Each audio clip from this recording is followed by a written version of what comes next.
apart from the Respect. Sa apparel po, pag nilaban siya, ano pa rin yung effect? Very good question. Nabalikan ko yun kanina sa...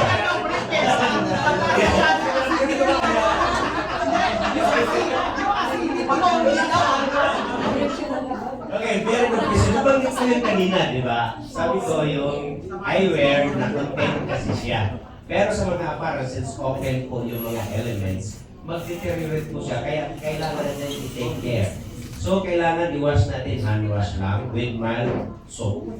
Then, huwag mong i-dry direct sa sunlight. Pwede na siya air dry. Kasi natural siya eh. All elements are natural. So, kung ma-expose siya, so mawawala yung pagka-natural niya. Kaya kailangan mo natin i-take care. Yung mga iba na like belt, mga sa elbow, kahit hindi mo labhan ng 2 taon yan, hindi yan mangangamoy. Hindi po mangangamoy yan. Why? Kasi may silver ions dyan, wala pong bacteria mag-generate dyan. Oh, pero of course, ang brief, kailangan tinaphan. Sa medyas, ang medyas kahit 1 linggo hindi mo laban, hindi yan mangangamoy. Kasi may silver ions yan. Walang bacteria ma-accumulate yan. Thank you. Ay, para safe Sir Albert, ano, kailan namin palitan yung underwear. Yes, let's all from health, money, and opportunities. I am ano ba siya ko lang with regards to talagang kasi ako with the frame of the like for instance, ganyan sa amin may mga grado lang yung so, when I'm driving, I'm using my farsightedness. But when I'm reading, I replace my eyeglasses, sarili glass. Now, yung frame, pwede na general. Yes. And then, times come, like what they would say, pag nag-check up ko kaya ako very next time, kung ba kaya Okay, thank you so much for the question. No. We have our clinic here. We have our resident optometrist here. Nasa Japan man siya ngayon. Uuwi siya 9 pa yata. Mas maganda sana kung nandito siya kasi magkatapos ito, pwede na kayo magpa-check up sa kanya. Okay.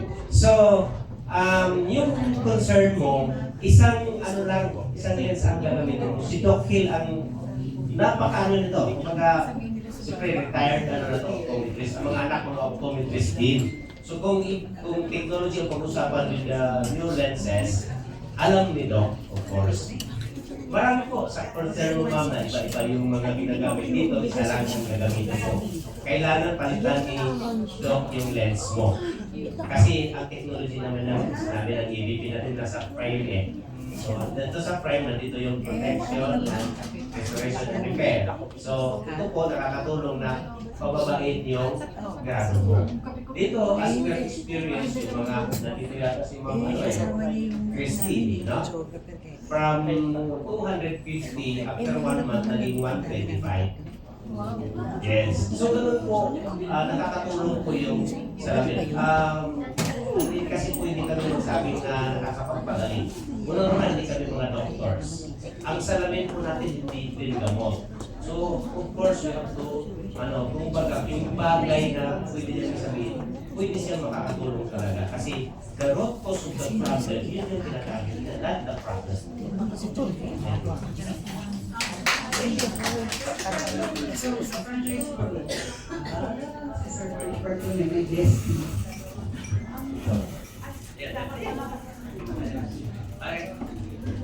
Hi, good morning, Butch Bartolome, the franchise developer, and also with Manila Times business manager.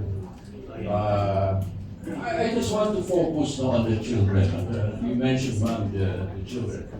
I'm very, very focused on that because the kids nowadays are all eye defects. Okay?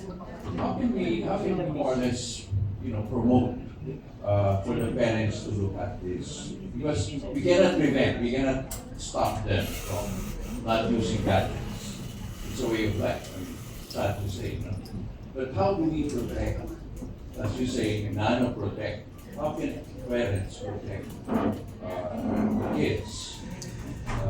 they supposed to buy the train? Are they, how can you make it affordable? Because a lot of people will say, mahal yan eh, no? So mahal. The question now is, if we want to protect the brand, and build the brand, we must make it affordable. So how can we do that? Okay, sir. Yeah, for the children, sir, for the kids, actually, etong pinakita namin dito are all adults, but we do have, can you give us examples? Maybe one of the stuff can, and for the prices, it costs only 3,900 pesos, sir.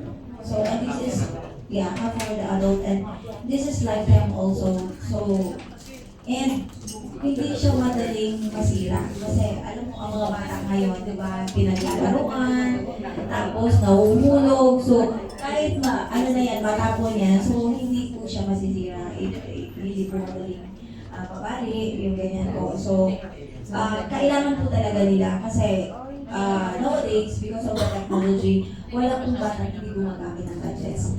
And kawawa naman sila kung talagang pagbawalan natin kasi more learnings are here already. So by just reading or by watching, natututo na sila. So what we do now is help them na we will protect their eyes. Kasi meron ngayon at the age of 4, 5, ang kakapal na ng mga bata. So meron din tayong mga pambata and for kids. And mas affordable siya. And ito po talaga kahit is pang long term. So even aabot po siya ng 10 years. So hindi po siya basta-basta nasisira. Ayan po.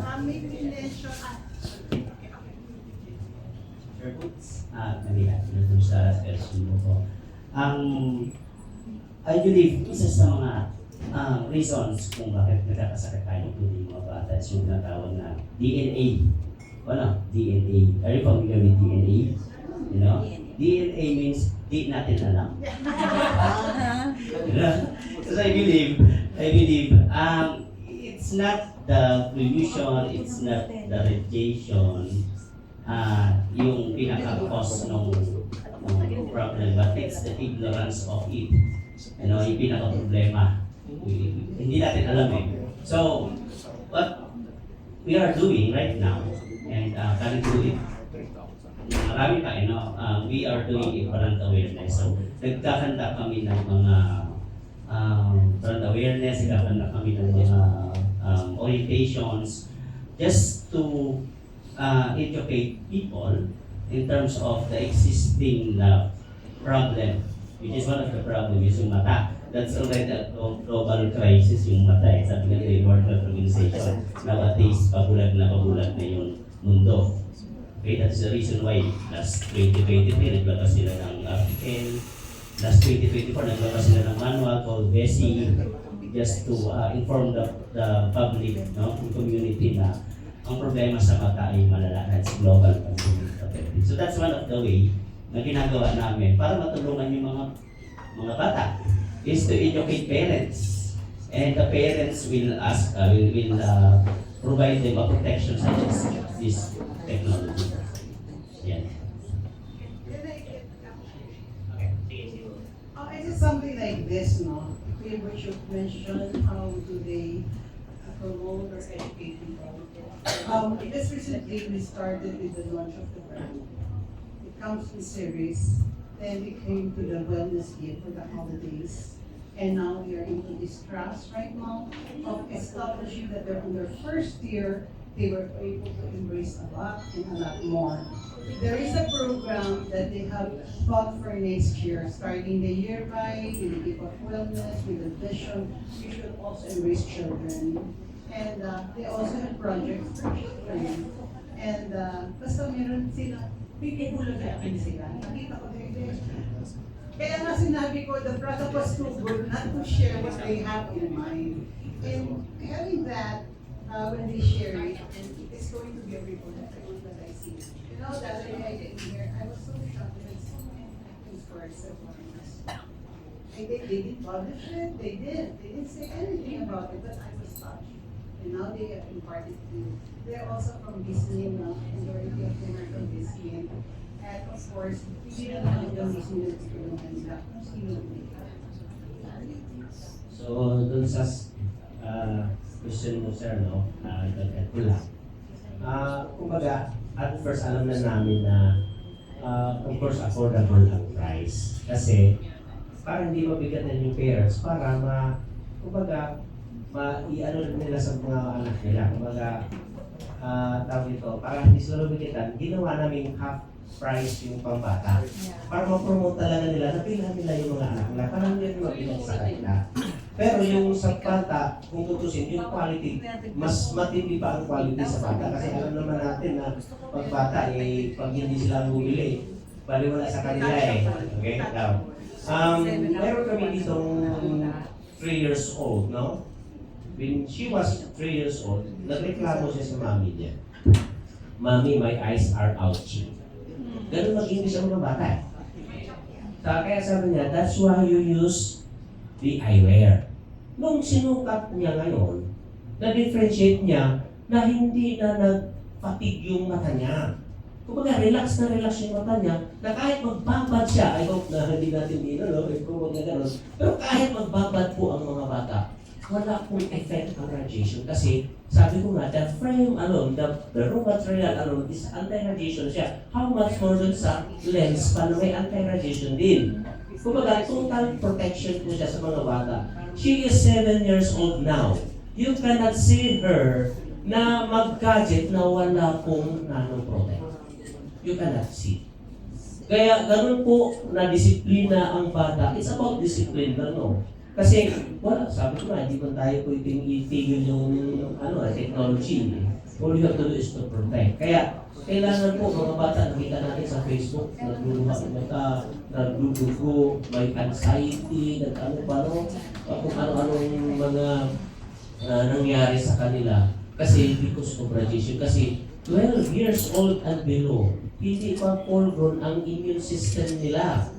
So, yung skull nila, di ba, yung bumunan, sabi, huwag kapain kasi yung skull nila hindi pa buo eh.